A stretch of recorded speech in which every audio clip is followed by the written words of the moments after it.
Setiap orang pasti pernah merasa kesal atau marah karena sikap orang-orang di sekitarnya, baik itu keluarga, tetangga, atau teman. Mereka terkadang tanpa sadar atau bahkan dengan sengaja menyakiti kita lewat kata-kata, sikap, atau perlakuan yang tidak menyenangkan. Dalam kehidupan sehari-hari, komentar negatif, sindiran, bahkan fitnah bisa datang dari orang yang kita anggap dekat. Ini menjadi salah satu ujian paling berat dalam hidup, sebab kita berharap mereka mendukung, bukan menjatuhkan. Namun ternyata mereka bisa menjadi penyebab luka batin yang mendalam. Kisah para nabi dalam Al-Quran memberikan gambaran bahwa bahkan para utusan Allah pun diuji oleh orang-orang terdekat mereka.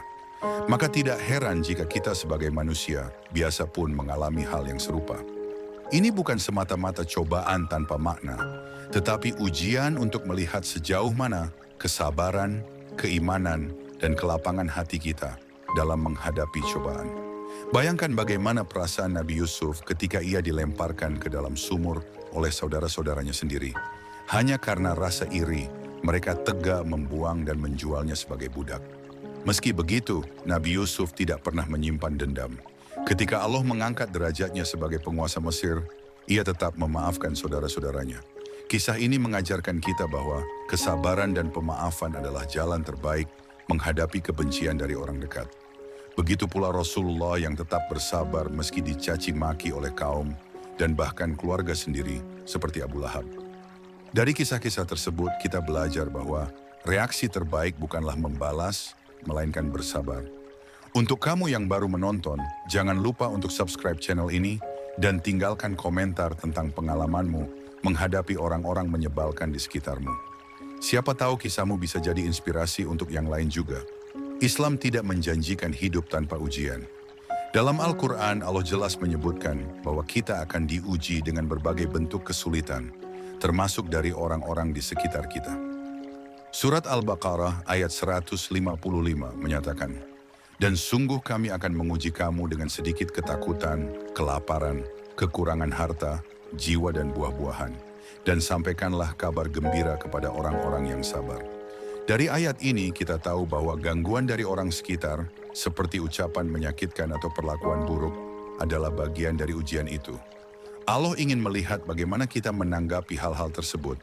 Apakah dengan amarah, dendam, atau justru kesabaran dan keikhlasan? Ini bukan hukuman, melainkan ladang pahala yang bisa kita tuai jika kita sabar. Kesabaran bukan berarti lemah, tetapi justru menunjukkan kekuatan sejati. Seseorang yang sabar mampu mengendalikan dirinya dan tidak membalas keburukan dengan keburukan yang sama. Saat kita diuji oleh sikap menyakitkan dari orang sekitar, reaksi pertama yang sering muncul adalah marah atau ingin membalas. Namun Islam mengajarkan kita untuk menahan diri. Rasulullah bersabda, "Bukanlah orang kuat itu yang menang dalam gulat, tetapi orang kuat ialah yang mampu menahan diri ketika marah." Hadis riwayat Bukhari dan Muslim. Ini menunjukkan bahwa kekuatan sejati bukan terletak pada kemampuan membalas, melainkan pada kemampuan untuk mengontrol emosi. Menahan diri bukan berarti diam saja, tetapi memilih jalan yang lebih baik. Dalam Islam, sabar bukan tindakan pasif, melainkan tindakan aktif yang penuh kendali. Kita tidak membiarkan diri hanyut dalam kemarahan, tetapi memikirkan solusi yang baik tanpa melukai orang lain. Ini tentu tidak mudah, tapi dengan latihan dan keimanan, kita bisa melakukannya. Setiap ucapan atau perbuatan buruk yang tidak kita balas akan diganjar pahala oleh Allah. Salah satu cara paling efektif untuk menjaga hati tetap sabar adalah dengan mengubah cara pandang kita terhadap ujian itu sendiri. Banyak orang melihat gangguan dari orang lain sebagai beban atau bentuk ketidakadilan. Namun jika kita menganggapnya sebagai bentuk kasih sayang Allah, segalanya akan terasa lebih ringan. Allah tidak membebani seseorang melebihi kesanggupannya. Jadi jika kita menghadapi orang-orang menyebalkan, itu artinya kita mampu menghadapinya. Bahkan mungkin ujian itu adalah jalan Allah untuk mengangkat derajat kita. Bisa jadi Allah ingin menghapus dosa-dosa kita melalui kesabaran kita. Rasulullah bersabda bahwa setiap musibah, bahkan duri yang menusuk kita, bisa menjadi penghapus dosa. Jadi jangan sia-siakan kesempatan ini dengan membalas dendam. Sebaliknya, Jadikan sebagai momen untuk mendekatkan diri kepada Allah dan memperbaiki diri agar menjadi pribadi yang lebih bijak dan matang dalam bersikap. Menghadapi orang-orang yang menyebalkan memang menguras emosi, tetapi menghindari konfrontasi yang tidak perlu adalah bagian dari menjaga ketenangan hati. Terkadang, kita merasa perlu membela diri atau menunjukkan bahwa kita tidak bisa diremehkan. Namun jika konfrontasi itu hanya akan memperbesar masalah dan memperkeruh suasana, lebih baik kita memilih diam atau menarik diri dengan elegan. Ini bukan berarti kita lemah, tetapi justru menunjukkan kedewasaan. Kita bisa memilih waktu dan cara yang tepat jika memang perlu berbicara. Dalam banyak kasus, diam bisa menjadi jawaban paling kuat. Allah mengetahui isi hati kita, dan Dialah sebaik-baik pemberi balasan. Ketika kita mampu menahan diri, itu bukan kekalahan, itu kemenangan batin. Sebab tidak semua hal harus dihadapi dengan perlawanan. Kadang, menjauhkan diri dari konflik adalah bentuk perlindungan terbaik untuk hati dan jiwa kita. Kita seringkali merasa bahwa kesabaran tidak memberikan hasil apa-apa. Padahal justru di balik kesabaran itulah terdapat pahala yang besar. Allah berfirman dalam surat Az-Zumar ayat 10, "Sesungguhnya hanya orang-orang yang bersabarlah yang dicukupkan pahala mereka tanpa batas." Bayangkan setiap kali kita menahan emosi, setiap kali kita menahan lisan agar tidak membalas, setiap kali kita menutup telinga dari omongan menyakitkan, semua itu dicatat sebagai amalan kebaikan.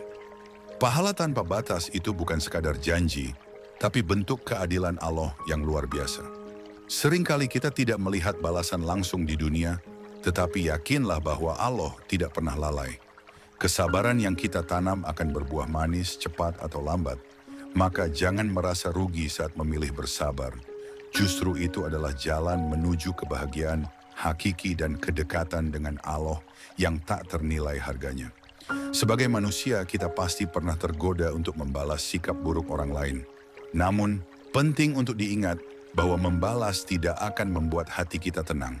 Bahkan, seringkali justru memperpanjang masalah dan menambah luka baru. Sebaliknya, memilih untuk memaafkan dan melepaskan bisa menjadi terapi batin yang menenangkan. Memaafkan bukan berarti melupakan atau menyetujui perbuatan mereka, tetapi sebagai cara untuk membebaskan diri dari beban emosi yang menyiksa. Dalam Al-Quran, Allah menyuruh kita untuk memaafkan sebagaimana Dia pun Maha Pemaaf. Saat kita mampu memaafkan, hati menjadi lebih ringan. Kita tak lagi dikendalikan oleh kemarahan, tetapi oleh kebijaksanaan. Ini adalah bentuk kemenangan yang sebenarnya. Memaafkan bukan untuk mereka, tetapi untuk diri kita sendiri, agar tidak terus terikat pada rasa sakit. Karena hidup ini terlalu singkat untuk diisi dengan dendam dan kebencian. Mengontrol emosi juga bisa dilakukan dengan membangun rutinitas spiritual yang memperkuat jiwa. Salat, zikir, dan membaca Al-Quran secara rutin bisa menjadi penenang hati yang luar biasa. Ketika hati terhubung dengan Allah, kita lebih mudah menerima segala keadaan dengan ikhlas. Doa pun menjadi senjata terbaik saat menghadapi situasi sulit. Kita bisa mencurahkan segalanya kepada Allah tanpa takut dihakimi, memohon agar Allah memberi kesabaran dan menjauhkan kita dari rasa dendam. Hati yang dekat dengan Allah akan lebih kuat dalam menghadapi tekanan dari luar.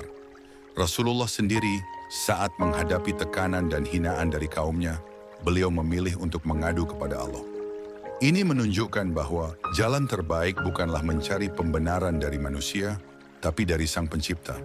Maka, perbanyaklah ibadah sebagai bentuk perawatan hati, agar kita tidak mudah goyah saat diterpa perlakuan buruk dari sekitar. Selain memperbanyak ibadah, memperluas pemahaman tentang Islam juga sangat membantu dalam mengelola emosi. Ilmu adalah cahaya yang menerangi jalan hidup kita. Ketika kita paham bahwa setiap orang diuji sesuai kadar imannya, kita akan lebih siap menerima kenyataan. Rasulullah bersabda bahwa orang yang paling berat ujiannya adalah para nabi, kemudian orang-orang yang syalih, lalu yang semisalnya. Maka jika kita diuji dengan orang-orang yang menyebalkan, bisa jadi itu tanda bahwa Allah ingin kita naik level dalam iman.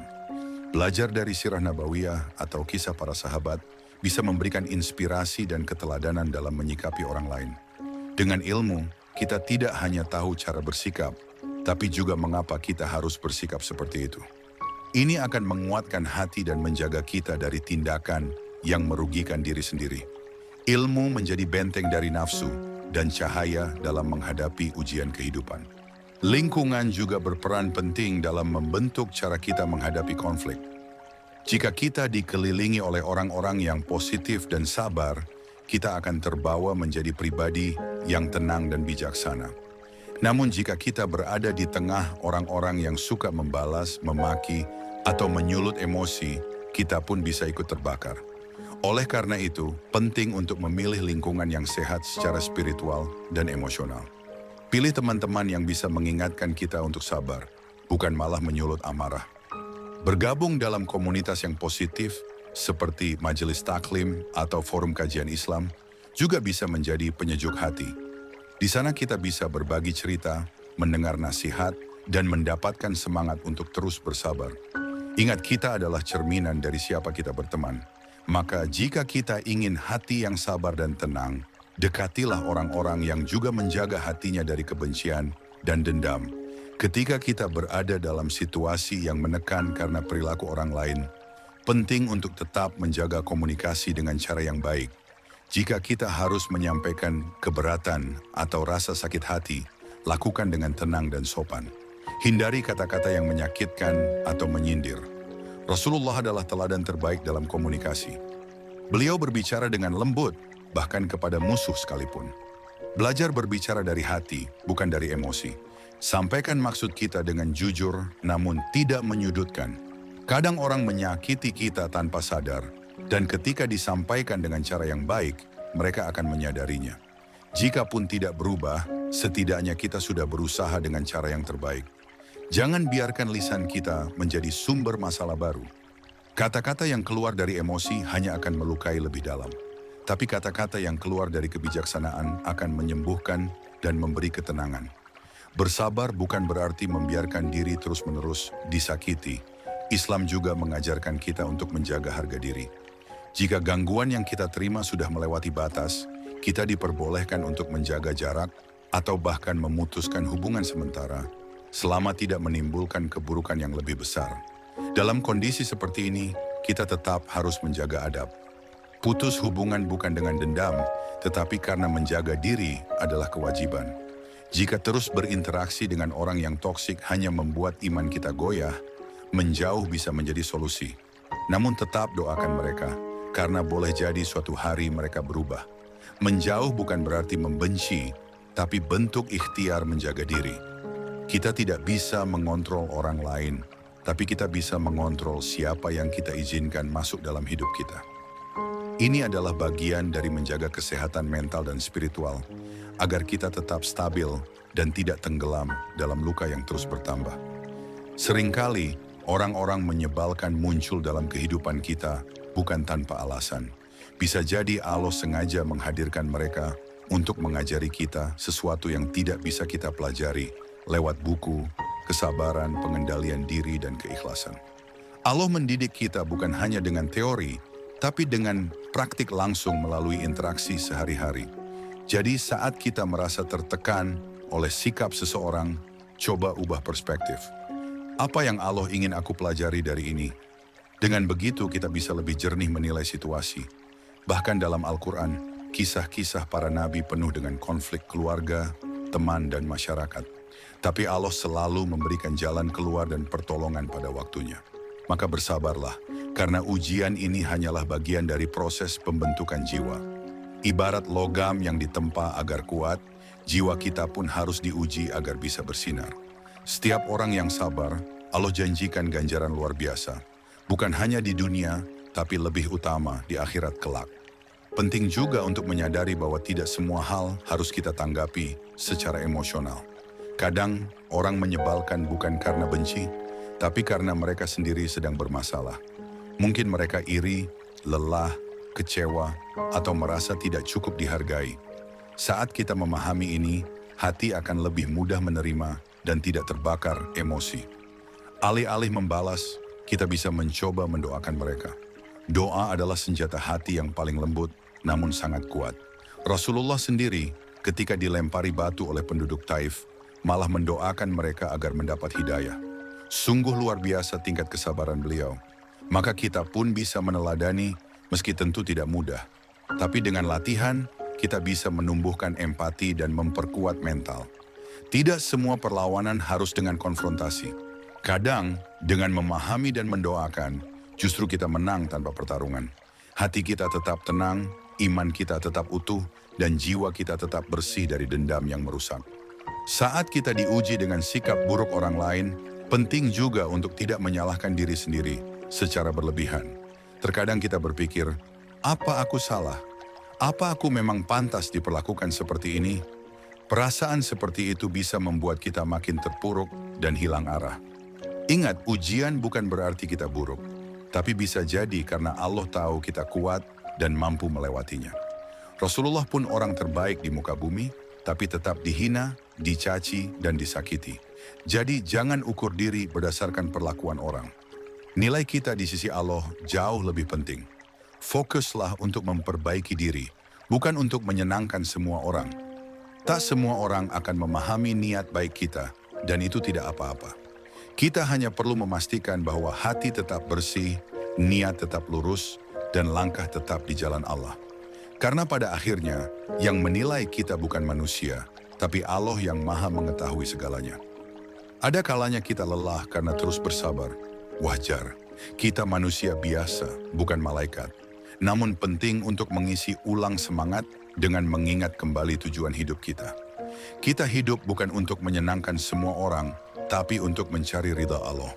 Saat kesabaran terasa berat, ingatlah surga. Surga bukan untuk orang yang mudah menyerah, tapi untuk mereka yang bertahan di jalan yang benar meskipun berat. Allah tidak melihat hasil akhir saja, tapi juga proses perjuangan. Setiap air mata yang jatuh karena menahan emosi, setiap doa yang kita panjatkan dalam sepi, semua dicatat olehnya. Maka jangan pernah menganggap kesabaran kita sia-sia. Allah maha melihat dan maha adil. Dia tidak akan membiarkan kita diuji tanpa maksud. Setiap kesulitan pasti diiringi kemudahan. Dan setiap luka yang kita tahan akan diganti dengan keberkahan yang tak terduga. Maka tetaplah kuat, karena sabar hari ini adalah kebahagiaan esok hari. Latih diri kita untuk fokus pada hal-hal baik. Ketika kita terlalu fokus pada orang-orang yang menyebalkan, kita bisa lupa bersyukur atas nikmat lainnya. Padahal dalam hidup ini selalu ada hal baik yang bisa kita syukuri. Mungkin kita diuji lewat tetangga atau teman, tapi kita diberi kesehatan, keluarga yang baik, atau rezeki yang cukup. Fokus pada nikmat bisa membantu meredam rasa kesal. Selain itu, perbanyak aktivitas yang membuat hati senang. Berkebun, membaca, menulis, atau membantu orang lain. Saat hati penuh kebaikan, omongan orang tidak lagi menggoyahkan. Sebaliknya, jika kita hanya sibuk memikirkan keburukan orang, hati jadi gelap dan sempit. Rasulullah mengajarkan kita untuk selalu melihat sisi terang dari kehidupan. Maka mari latih diri untuk lebih positif. Karena dengan pikiran yang sehat, kita bisa menjaga hati tetap bersih meskipun berada di tengah lingkungan yang penuh ujian dan godaan emosi. Ujian berupa gangguan dari orang-orang menyebalkan bukanlah akhir dari segalanya. Justru bisa menjadi awal dari perubahan besar dalam hidup kita. Bisa jadi dari situ, kita lebih dekat dengan Allah, lebih peka terhadap diri sendiri, dan lebih kuat dari sebelumnya. Allah Maha Bijaksana. Dia tahu kapan dan bagaimana cara terbaik untuk membentuk kita. Maka, daripada meratap dan bertanya, "Kenapa aku?" Lebih baik ubah pertanyaan menjadi, "Apa yang Allah ingin aku pelajari?" Dengan begitu, kita akan melihat ujian sebagai jalan tumbuh, bukan sekadar luka. Ketika hati sudah bisa menerima ujian dengan lapang, maka gangguan orang lain tidak lagi terasa berat. Kita tidak hidup untuk membalas, tapi untuk menjadi pribadi yang lebih baik. Maka teruslah bertumbuh, meski di tengah badai. Jangan biarkan hati kita dikendalikan oleh perilaku orang lain. Jadilah kuat bukan karena keras, tapi karena kita memilih untuk sabar dan tetap berada di jalan Allah. Terima kasih sudah menyimak video ini sampai akhir. Semoga apa yang kita bahas hari ini bisa menjadi pengingat dan penguat untuk hati kita yang sedang diuji oleh orang-orang di sekitar. Jika kamu merasa video ini bermanfaat, jangan lupa klik subscribe untuk mendukung channel ini terus berkembang. Tinggalkan komentar jika kamu punya pengalaman serupa atau ingin berbagi cerita. Insya Allah, kita bisa saling menguatkan. Jangan lupa juga untuk like dan share video ini agar semakin banyak saudara kita yang mendapat manfaat. Ingat, hidup ini penuh ujian, tapi Allah selalu bersama hambanya yang sabar. Tetaplah kuat, tetaplah lembut, dan terus jaga hati kita agar tidak dibakar oleh amarah. Karena ujian dari orang-orang menyebalkan bisa jadi jalan menuju surga jika kita mampu bersabar dan menanggapinya dengan cara yang Allah ridhai. Sampai jumpa di video berikutnya. Semoga Allah menjaga kita semua.